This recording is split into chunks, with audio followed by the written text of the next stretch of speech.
पर राहुल गांधी के बड़े हमले की। बंगाल में जारी हिंसा पर भड़की टीएमसी की। जो पोस्ट पोल वायलेंस हुआ है ये बीजेपी के कार्यकर्ताओं ने किया है। देखेंगे केरलम सरकार के शपथ ग्रहण की क्या है तैयारी। बिहार बीजेपी में क्यों शुरू हुआ अंदरूनी टकराव, जानेंगे मोदी सरकार के खिलाफ नायडू ने किया क्या ऐलान। और बुलेटिन के आखिर में देखेंगे जाने माने कार्टूनिस्ट इरफान की किस खबर पर पड़ी तिरछी नजर। लेकिन दिन भर की तमाम बड़ी खबरों से पहले एक नजर आज की सुर्खियों पर।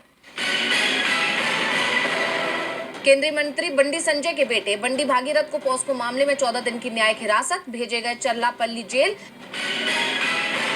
सीजे सूर्यकांत के कॉकरोच वाले बयान पर आई सफाई को लेकर टीएमसी नेता का तंज। साकेत गोखले बोले पीएम की डिग्री भी जांच के लिए होनी चाहिए सार्वजनिक। हिमाचल प्रदेश में 4 नगर निगम और 51 निकाय चुनावों में वोटिंग खत्म, अब नतीजों का इंतजार। स्वीडन दौरे पर पहुंचे पीएम मोदी, गोथेनबर्ग एयरपोर्ट पर पीएम क्रिस्टरसन ने किया स्वागत। मध्य प्रदेश के धार की भोजशाला का मामला, हाईकोर्ट के फैसले के खिलाफ सुप्रीम कोर्ट जाएगा मुस्लिम पर्सनल लॉ बोर्ड। अदालत ने परिसर को बताया है सरस्वती मंदिर। ये तो थी सुर्खियां, अब बात आज की सबसे बड़ी खबर की। नीट पेपर लीक को लेकर अब तक तो शिक्षा मंत्री के इस्तीफे की मांग उठ रही थी, लेकिन इससे एक कदम आगे बढ़कर नेता विपक्ष राहुल गांधी ने पीएम से ही मांग की है कि वो शिक्षा मंत्री धर्मेंद्र प्रधान को बर्खास्त करें। दूसरी तरफ सीबीआई की जांच में लगातार नए खुलासे हो रहे हैं, जिससे सरकार की नाकामी परत दर परत उजागर हो रही है। तो क्या है पूरी खबर, जानेंगे इस रिपोर्ट में। नीट यूजी पेपर लीक मामले को लेकर देश भर में जबरदस्त बवाल मचा हुआ है। मामले की जांच जारी है और आए दिन नए खुलासे होते जा रहे हैं, जो कहीं न कहीं मोदी सरकार के लिए चिंता का सबब बनता जा रहा है। पहले की ही तरह इस बार भी जांच की कमान सीबीआई के हाथ में है और अब जांच की आंच महाराष्ट्र तक पहुंच चुकी है। इस सिलसिले में अब पता चला है कि नेशनल टेस्टिंग एजेंसी ने जो 2 पेपर सेट प्रिंट करवाए थे, वो दोनों ही सेट लीक हो गए थे। बायोकेमिस्ट्री के सवाल तो हूबहू मैच कर गए, जबकि फिजिक्स के सबूत बटोरे जा रहे हैं। पुणे, नासिक और लातूर के बाद सीबीआई की टीम ने नांदेड़ के विद्युत नगर में छापेमारी की। नासिक से दबोचे गए आरोपी शुभम खैरनार ने नांदेड़ के एक परिवार को लाखों में गेसिंग पेपर बेचे थे। वहीं एक और आरोपी मनीषा मंधारे को 14 दिन की सीबीआई रिमांड पर भेज दिया गया है। इस मामले में अब तक कुल 9 आरोपियों की गिरफ्तारी हो चुकी है। उधर अपनी रही सही साख बचाने के लिए एनटीए ने अब आनन फानन में पेपर सेट करने वालों और ट्रांसलेटर्स की पूरी टीम को ही बदलने का फैसला किया है। इस पूरे मामले पर सियासी पारा भी 7वें आसमान पर है। विपक्ष लगातार शिक्षा मंत्री का इस्तीफा मांग रहा है, लेकिन लोकसभा में नेता प्रतिपक्ष और कांग्रेस सांसद राहुल गांधी ने सीधे प्रधानमंत्री नरेंद्र मोदी और शिक्षा मंत्री धर्मेंद्र प्रधान को निशाने पर लेते हुए पीएम से शिक्षा मंत्री को बर्खास्त करने की बड़ी मांग कर दी है, जिससे विदेश में बैठे पीएम नरेंद्र मोदी पर दबाव और बढ़ गया है। राहुल ने सोशल मीडिया पर पोस्ट किया कि नीट 2024 पेपर लीक हुआ, परीक्षा रद्द नहीं हुई, मंत्री ने इस्तीफा नहीं दिया, सीबीआई ने जांच बिठाई, एक कमेटी बनी। नीट 2026 पेपर लीक हुआ, परीक्षा रद्द हुई, मंत्री ने फिर इस्तीफा नहीं दिया, सीबीआई फिर जांच कर रही है, एक और कमेटी बनेगी। मोदी जी, देश आपसे कुछ सवाल पूछ रहा है, जवाब दो। बार बार पेपर लीक क्यों हो रहे हैं? बार बार इस परीक्षा पे चर्चा पर आप चुप क्यों हैं? बार बार फेल हो रहे शिक्षा मंत्री को आप बर्खास्त क्यों नहीं कर रहे हैं? #सैक प्रधान। दरअसल इसी साल 3 मई को देश भर में नीट यूजी की परीक्षा हुई थी, लेकिन इम्तिहान से पहले ही पेपर सोशल मीडिया पर लीक हो गया था। जब मामला सामने आया और सरकार घिरने लगी, तो आनन फानन में उसे ये परीक्षा रद्द करनी पड़ी। अब ये परीक्षा 21 जून को होनी है। गौरतलब है कि ये कोई पहली बार नहीं है जब नीट का पेपर लीक हुआ हो। आप जानते हैं कि आज से ठीक 2 साल पहले यानी 2024 में भी नीट पेपर लीक को लेकर देश भर में बवाल हुआ था। तब भी सीबीआई जांच बैठी थी और कमेटियां बनी थी, लेकिन सरकार ने उस घटना से कोई सबक नहीं लिया। सरकार ने इस बार भी जांच सीबीआई को तो सौंप दी है, लेकिन लाखों छात्रों का भविष्य अधर में लटका हुआ है। सवाल बरकरार है कि आखिर कब तक सरकार की नाकामी का खामियाजा लाखों छात्र भुगतते रहेंगे। और सबसे बड़ा सवाल कि क्या राहुल गांधी की मांग पर मोदी अपने शिक्षा मंत्री को बर्खास्त करेंगे? वैसे संभावनाएं तो न के बराबर है, लेकिन इस मामले में आगे का घटनाक्रम क्या रहता है, इस पर सभी की निगाहें टिकी हुई है। नीट पेपर लीक मामले को लेकर मोदी सरकार की मुश्किलें बढ़ती ही जा रही हैं। वहीं पश्चिम बंगाल में बीजेपी के सत्ता में आने के बाद से जारी हिंसा थमने का नाम नहीं ले रही, जिसे लेकर अब टीएमसी का गुस्सा फूट पड़ा है। टीएमसी के 4 सदस्य प्रतिनिधिमंडल ने घटनास्थल का दौरा किया और राज्य की बीजेपी से लेकर केंद्र की बीजेपी के खिलाफ तक तीखा हमला बोला है। तो क्या है पूरा मामला, जानने के लिए देखिए ये रिपोर्ट। पश्चिम बंगाल बंगाल में बीजेपी सत्ता में आ गई है। बीजेपी नेता शुभेंदु अधिकारी मुख्यमंत्री बन गए हैं, लेकिन राज्य में बीजेपी के आते ही बवाल शुरू हो गया है। कई जगह हिंसा, तोड़फोड़ और आगजनी की घटनाएं सामने आई हैं। टीएमसी के कई नेता और कार्यकर्ता भी इसकी चपेट में आए हैं, जिसके बाद टीएमसी के 4 सदस्यों की टीम ने पश्चिम बंगाल के 3 जिलों का दौरा किया, जहां पार्टी कार्यकर्ताओं पर हमला किया गया। पार्टी ने दक्षिण 24 परगना, पूर्वी मेदिनीपुर और हुगली जिलों का दौरा करने के लिए 3 टीमें गठित की, ताकि उन पार्टी कार्यकर्ताओं और समर्थकों से मुलाकात की जा सके, जिन्हें चुनाव के बाद हिंसा का सामना करना पड़ा है। इस दौरान डेलीगेशन में शामिल टीएमसी नेता सुष्मिता देव ने कहा, हम जिस जिस इलाके में गए, हमने वहां अपने संगठन के लोगों से बातचीत की, हमने घायल लोगों से मुलाकात भी की, जिन्हें मारा पीटा गया था। ये तय है कि चुनाव के बाद जो हिंसा हुई है, वो बीजेपी के कार्यकर्ताओं ने ही की है। थाने में शिकायत दर्ज हो गई है, लेकिन अभी तक कोई एक्शन नहीं लिया गया है। हमें जो तथ्य मिले हैं, वो सभी हम ममता दीदी को भेज देंगे। उन्होंने साफ साफ कहा कि बीजेपी के लोगों ने ही तोड़फोड़ मचाई है। ये तय है कि जो पोस्ट पोल वायलेंस हुआ है, ये बीजेपी के कार्यकर्ताओं ने किया है।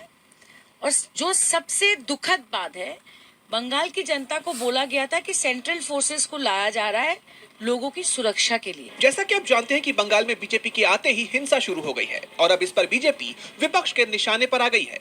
टीएमसी भले ही चुनाव में हार गई हो, लेकिन उसके रुख से साफ है कि वो बंगाल में किसी भी तरह की हिंसा को बिल्कुल बर्दाश्त नहीं करेगी, साथ ही एक मजबूत विपक्ष की भूमिका निभाएगी। ऐसे में बीजेपी की मुश्किलें बढ़ना तय माना जा रहा है।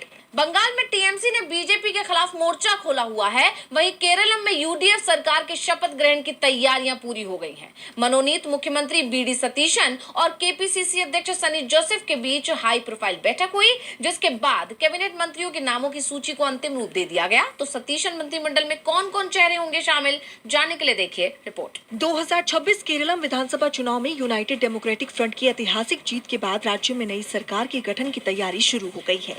140 सदस्यीय विधानसभा में 102 सीटों का विशाल बहुमत हासिल करने के बाद कांग्रेस और उसके सहयोगी दलों में भारी उत्साह है। राज्य के मनोनीत मुख्यमंत्री वीडी सतीशन 18 मई को भव्य समारोह में मुख्यमंत्री पद की गोपनीयता की शपथ लेंगे। राज्य की नई सरकार के मंत्रिमंडल में मुख्यमंत्री सहित कुल 21 सदस्य होने की उम्मीद है। खबरें हैं कि कांग्रेस को मंत्रिमंडल में 11 पद मिलने की संभावना है, जिसमें मुख्यमंत्री का पद भी शामिल है। सतीशन कैबिनेट में शामिल होने के लिए जिन वरिष्ठ नेताओं के नाम लगभग तय माने जा रहे हैं, उनमें Ramesh Chennithala, Sunny Joseph, K Muraleedharan, Thiruvanchoor Radhakrishnan, AP Anil Kumar, PC Vishwanath, M Liju, Chandy Oommen और बिंदु कृष्णा शामिल हैं। अगर संभावित लिस्ट की बात करें तो कांग्रेस से 12 विधायक, आईयूएमएल से 5 विधायक, आरएसपी से 1 विधायक, केरलम कांग्रेस जोसेफ गुट से 1 विधायक, केरलम कांग्रेस जैकब गुट से 1 विधायक और सीपीएम से 1 विधायक मंत्री पद की शपथ लेंगे। तो वहीं माना यह भी जा रहा है कि कांग्रेस कोटे से पूर्व नेता प्रतिपक्ष रमेश चेन्निथला को गृह या वित्त जैसे सबसे महत्वपूर्ण विभाग की जिम्मेदारी सौंपी जा सकती है। महिला प्रतिनिधित्व को मजबूत करने के लिए भी कम से कम 2 महिला विधायकों को कैबिनेट रैंक का मंत्री बनाया जाना लगभग तय माना जा रहा है। केरलम में शपथ ग्रहण से पहले कैबिनेट बर्थ की पूरी अलॉटमेंट सामने आ चुकी है, तो बिहार बीजेपी में जारी अंदरूनी खींचतान भी खुलकर सामने आ गई है। दावे किए जा रहे हैं कि सम्राट चौधरी, जिन्होंने हाल ही में सीएम पद की कमान संभाली है, अब उनका ही पत्ता साफ होने वाला है, क्योंकि वो नीतीश के करीबी हैं। तो क्यों किए जा रहे हैं ऐसे दावे और क्या है ये पूरी खबर, जानने के लिए देखिए रिपोर्ट। बिहार में नेतृत्व परिवर्तन के बाद से ही एनडीए में खींचतान की खबरों ने जोर पकड़ लिया है। सम्राट चौधरी के सीएम बनने के बाद बीजेपी के अंदर ही उनके खिलाफ आवाज उठने लगी है, जिसकी सबसे बड़ी वजह है सम्राट का बाहरी होना। सम्राट चौधरी मूल रूप से बीजेपी के नहीं है, वो जेडीयू से बीजेपी में आए हैं, इसलिए संघ के करीबी सम्राट चौधरी को सीएम बनाने के पक्ष में नहीं थे। लेकिन नीतीश के दबाव में बीजेपी आलाकमान को मजबूरी में सम्राट चौधरी को सीएम बनाना पड़ा।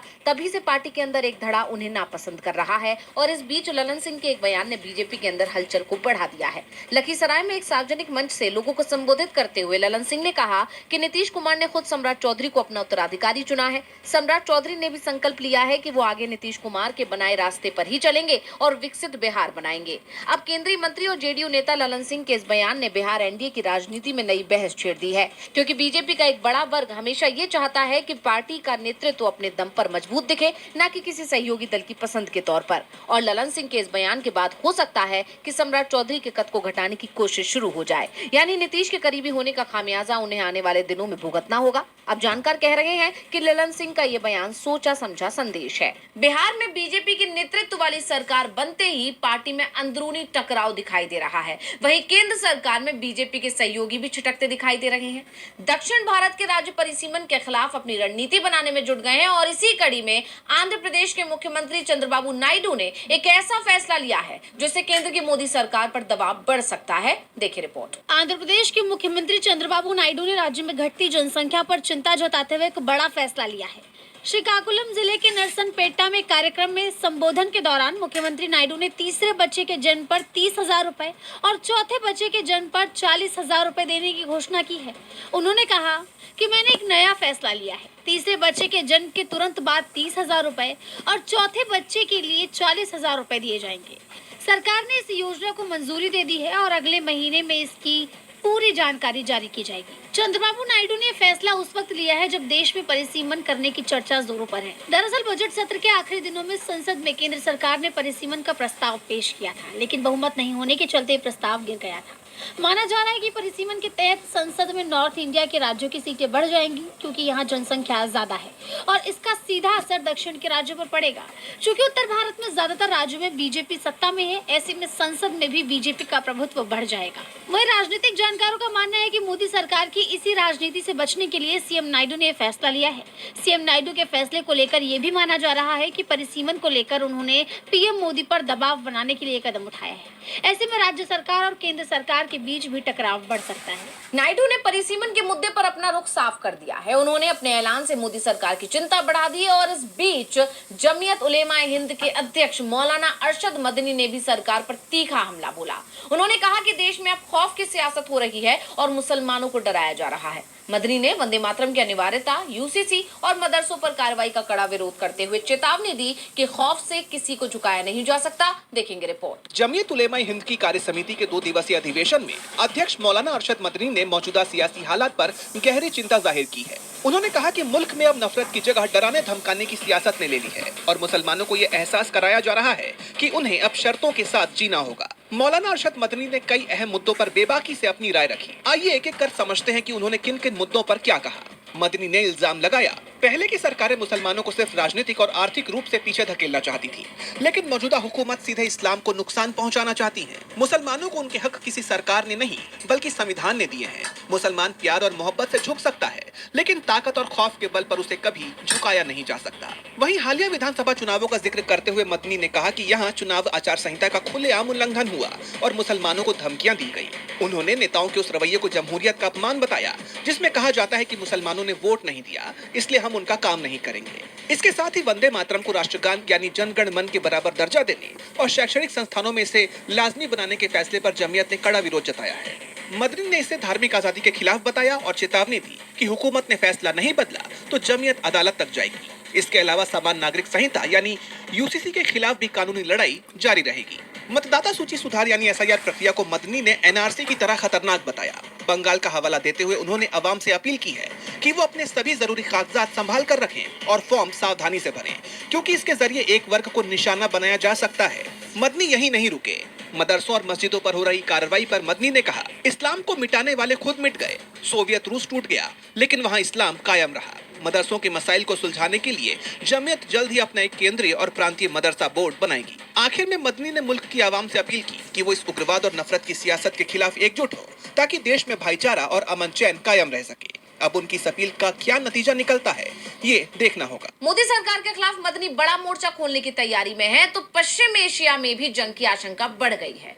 यूएई के न्यूक्लियर प्लांट पर बड़ा हमला हुआ है और इससे पहले अमेरिकी राष्ट्रपति ट्रंप ने भीषण युद्ध की धमकी दी थी, जिस पर ईरान ने भी जोरदार पलटवार किया। और अब जिस तरह से यूएई पर अटैक हुआ है उसके बाद पूरे क्षेत्र में तहलका मच गया है। तो क्या पश्चिम एशिया में शुरू हो चुकी है जंग? जानने के लिए देखिए रिपोर्ट। अमेरिका और ईरान में दोबारा जंग छिड़ती दिखाई दे रही है। यूएई के न्यूक्लियर प्लांट पर ड्रोन से हमला किया गया है। उसके अल धाफरा क्षेत्र में स्थित बरका परमाणु ऊर्जा संयंत्र पर ड्रोन हमले के कारण एक इलेक्ट्रिक जनरेटर में आग लग गई। हालांकि किसी के हताहत होने की खबर तो नहीं आई है, लेकिन ये हमला ऐसे वक्त में हुआ है जब अमेरिकी राष्ट्रपति डोनाल्ड ट्रंप जंग के साफ संकेत दे रहे हैं। उन्होंने अपने social media handle truth social पर एक के बाद एक कई तस्वीरें शेयर की हैं, जिसका संदेश साफ है कि अब जंग छिड़ने वाली है। एक तस्वीर में ट्रंप आक्रामक मुद्रा में एक वॉरशिप पर खड़े हैं। उनके पीछे अमेरिकी नौसेना के अधिकारी भी हैं। अमेरिकी और ईरानी युद्धपोत आमने सामने टकराव की स्थिति में है। आसमान में बिजली गरजने के साथ समुद्र में तेज लहरें देखी जा सकती हैं, यानी भयंकर तूफान आया हुआ है। और फोटो के अंदर कैप्शन में लिखा है, ये तूफान से पहले की शांति थी, यानी युद्ध विराम खत्म होने वाला है और अब जंग की तबाही आने वाली है। ट्रंप ने जंग की धमकी ही दी थी कि यूएई पर हमला भी हो गया। माना यह जा रहा है कि इस हमले के साथ ईरान ने खाड़ी देशों को खुली चेतावनी दे दी है कि जंग का नतीजा क्या होने वाला है। उसने अमेरिका के सहयोगी खाड़ी देशों को धमकाया भी है कि इन देशों ने अपने इलाके को ईरान के दुश्मनों के इस्तेमाल के लिए खुला छोड़ दिया है। ईरान ने अब तक संयम बरता है, लेकिन ये हमेशा नहीं चलेगा।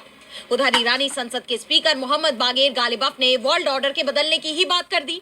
उन्होंने कहा कि ईरान की 70 दिन की मजबूती से खड़े रहने की कोशिश ने इस बदलाव को और तेज कर दिया है।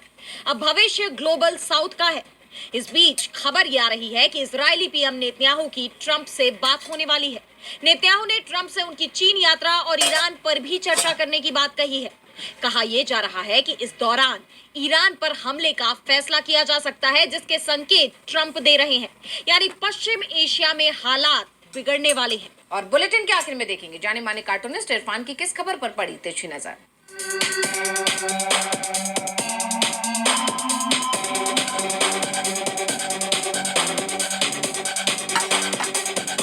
सीएनजी के दाम एक हफ्ते में दूसरी बार बढ़ा दिए गए हैं। वैसे भी प्रधानमंत्री कह चुके हैं कि देश की जनता को अब आने वाले और भी बुरे दिनों के लिए तैयार रहना चाहिए। और 3 रुपए तो अभी बढ़ाए हैं, लेकिन 11 रुपए अभी भी प्रति लीटर पेट्रोल का घाटा देश भुगत रहा है। खैर, इन 3 रुपए से कुछ लोग तो बहुत ज्यादा खुश भी होने कोई फर्क नहीं पड़ रहा। प्रधानमंत्री को ऐसा करना चाहिए कि हर पेट्रोल पंप पर एक ऐसा काउंटर बना देना चाहिए जिसके ऊपर भक्ति काउंटर लिखा हो और उस पर भक्त ही पेट्रोल भरवाए, चाहे वो 20 रुपए प्रति लीटर नॉर्मल पेट्रोल से ज्यादा महंगा हो। खैर, बाकी की जनता को आने वाले दिनों में महंगाई के इस पहाड़ को पार करने की कोशिश करना चाहिए, उसके लिए तैयार रहना चाहिए।